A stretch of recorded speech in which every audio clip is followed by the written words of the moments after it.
오늘 말씀은 고린도전서 15장 1절에서 11절 말씀입니다. 가장 자격 없는 증인이라는 제목으로 설교하겠습니다. 1945년 니른베르크 전쟁범죄 재판이 열렸을 때 검사들이 가장 고심한 문제는 증거였습니다.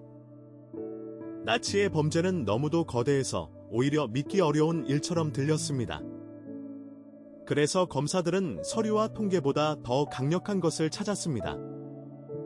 바로 살아남은 사람들의 증언이었습니다. 직접 보고 겪은 사람이 법정에 서서 내가 그 자리에 있었다고 말하는 순간 그 어떤 서류보다 강력한 무게가 생겼습니다. 재판부는 증언자의 수를 늘리고 서로 다른 시간과 장소에서 같은 사건을 본 사람들을 한자리에 모았습니다. 같은 사건을 여러 증인이 독립적으로 증언할 때 그 사건은 의심할 수 없는 사실이 됩니다. 오늘 본문에서 바울이 펼치는 논증도 이와 다르지 않습니다. 그는 그리스도의 부활을 신비로운 영적 체험으로 설명하지 않고 누가 보았고 언제 보았는지를 하나하나 짚어가며 법정의 증언처럼 제시합니다.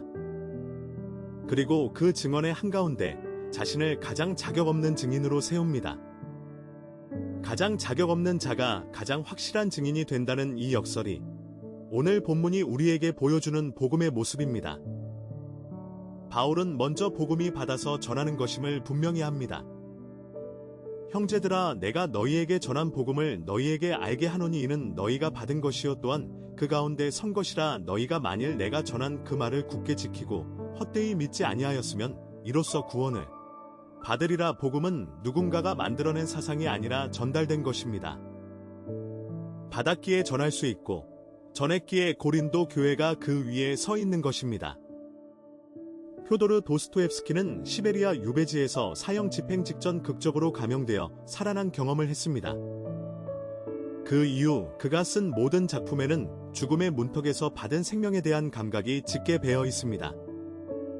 그는 카라마조프의 형제들에서 조시마 장로의 입을 통해 신앙이란 누군가에게서 전달받아 자기 삶의 토대가 되는 것이라는 진리를 풀어냅니다. 받은 것이 삶을 지탱하는 토대가 된다는 것, 그것이 바울이 먼저 말하고자 하는 바입니다. 복음은 내가 발견한 것이 아니라 내가 받은 것이고 그 받은 것 위에 우리는 서 있습니다. 두 번째로 바울은 그 복음의 핵심을 역사적 사건으로 진술합니다. 내가 받은 것을 먼저 너희에게 전하였노니 이는 성경대로 그리스도께서 우리 죄를 위하여 죽으시고 장사 지낸 바 되었다가 성경대로 사흘 만에 다시 살아나사 게바에게 보이시고 그 후에 12 제자에게와 그 후에 500여 형제에게 일시에 보이셨나니 그 중에 지금까지 대다수는 살아있고 어떤 사람은 잠들었으며 그 후에 야고보에게 보이셨으며 그 후에 모든 사도에게와 맨 나중에 만삭되지 못하여 난 자 같은 내게도 보이셨느니라. 바울이 나열하는 이 명단은 단순한 수사가 아닙니다. 게바, 12 제자, 500여 형제, 야고보, 모든 사도, 그리고 자신까지 시간과 장소를 달리하여 부활하신 그리스도를 본 사람들의 명단입니다. 더욱 인상적인 것은 그 중에 지금까지 대다수는 살아있고 라는 구절입니다. 이것은 의심하는 사람이라면 직접 찾아가 물어볼 수 있다는 뜻입니다. 신사참배를 거부하고 평양형무소에서 순교한 주기철 목사는 마지막 옥중 설교에서 자신이 믿는 것이 막연한 감정이 아니라 역사 속에서 죽으시고 다시 사신 그리스도라는 확신을 분명히 했습니다. 그가 죽음 앞에서도 흔들리지 않았던 이유는 자신이 믿는 복음이 검증 가능한 사건들 위에 서 있다는 확신 때문이었습니다. 우리가 붙잡고 있는 신앙은 안개 같은 느낌이 아니라 증인들이 줄지어 서 있는 역사적 사실입니다. 세 번째로 바울은 자기 자신을 그 증인의 명단 끝에 세우며 가장 솔직한 고백을 합니다. 나는 사도 중에 가장 작은 자라. 내가 하나님의 교회를 박해하였으므로 사도라 칭함을 받기에 합당하지 아니한 자로라. 그러나 내가 나 된 것은 하나님의 은혜로 된 것이니 내게 주신 그 은혜가 헛되지 아니하여 내가 모든 사도보다 더 많이 수고하였으나 내가 한 것이 아니요 오직 나와 함께 하신 하나님의 은혜로라. 그러므로 내가 하든지 그들이 하든지 우리가 다 이같이 전파하였고 너희도 이같이 믿었느니라. 바울은 자신을 가장 작은 자, 합당하지 않은 자로 부릅니다. 교회를 박해했던 사람이 이제 교회를 세우는 사람이 되었다는 사실, 그것이야말로 부활의 능력을 보여주는 가장 강력한 증거입니다. 손양원 목사는 자기 두 아들을 죽인 청년을 양자로 삼았습니다.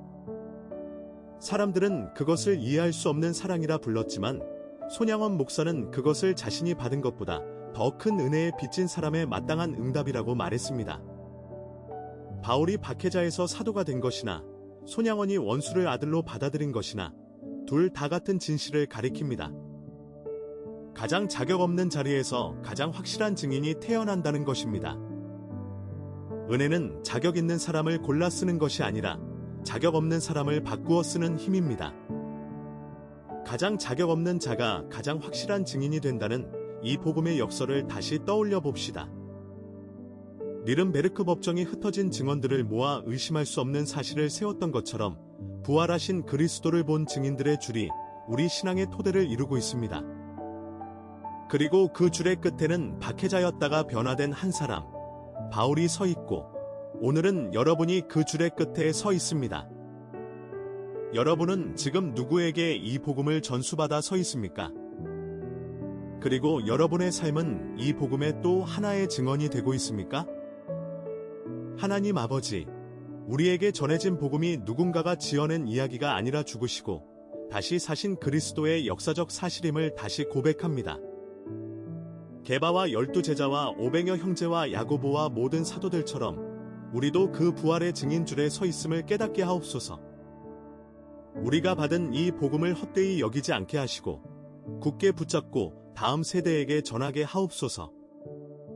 바울이 자신을 가장 작은 자라 불렀던 그 겸손과 그럼에도 가장 많이 수고하게 했던 그 은혜를 우리에게도 부어 주옵소서. 우리의 부족함과 과거의 죄가 변명이 되지 않게 하시고 오직 주의 은혜가 우리를 통해 헛되지 않게 일하시게 하옵소서. 예수님의 이름으로 기도합니다. 아멘.